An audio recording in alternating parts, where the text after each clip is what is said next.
40대가 넘어가면 살이 찌는 건 당연한 일이라고 생각하기 쉽습니다. 기초 대사량, 운동량은 줄고 호르몬 변화까지 겹치기 때문이죠. 그런데 놀랍게도 60대가 되어도 체중을 거의 변함없이 유지하는 사람들이 있습니다. 그들은 특별히 타고난 체질이 아닙니다.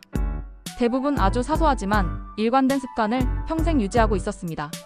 오늘은 연구와 실제 장기 관찰 데이터에서 확인된 체중을 끝까지 지켜낸 사람들의 공통 습관 5가지를 소개합니다. 첫 번째, 아침 식사를 거르지 않는다. 체중을 유지하는 사람들의 가장 큰 공통점 중 하나는 아침을 규칙적으로 먹는다는 것입니다. 아침을 거르면 오전 집중력 저하, 점심 폭식, 오후 간식의 과다 섭취로 이어져 결국 총 섭취 칼로리가 더 높아집니다. 반면 아침을 먹는 사람은 혈당이 안정되고 식욕 조절이 쉬워집니다. 아침은 과일, 단 음식이 아니라 단백질 15g에서 20g 중심. 예를 들어 삶은 달걀 2개 플러스 요거트 또는 두부 통곡물 토스트를 드시는 것을 추천드립니다. 두 번째, 운동이 아니라 일상 속 움직임을 만든다. 체중을 유지하는 사람들은 헬스장에 매일 다니지 않습니다. 대신 이런 특징이 있습니다.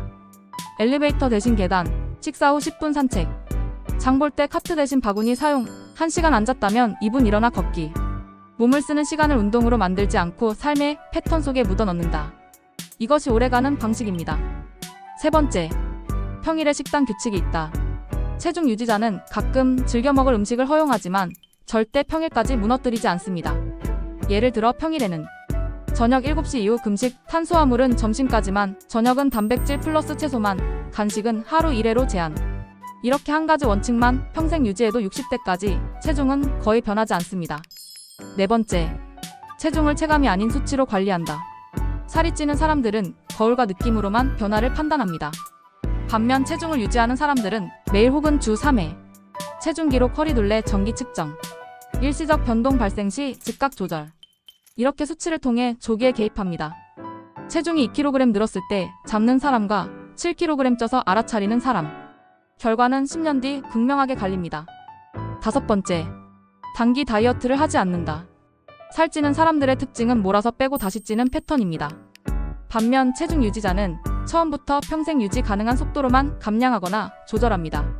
즉 빨리 빼려 하지 않고 무리하지 않고 평생 할 수 있는 습관만 남깁니다. 결국 목표는 다이어트가 아니라 산다는 방식 자체를 바꾸는 것입니다. 60대까지 체중을 유지하는 사람들의 공통 습관을 정리하면 이렇습니다. 아침 식사를 거르지 않는다. 운동이 아니라 일상 속 움직임을 만든다. 평일 식단 원칙을 무너뜨리지 않는다. 몸의 변화를 감으로 보지 않고 수치로 본다.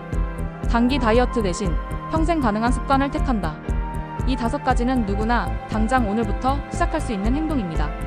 거창한 변화가 아니라 아주 작은 습관의 누적이 결국 체중을 지킵니다.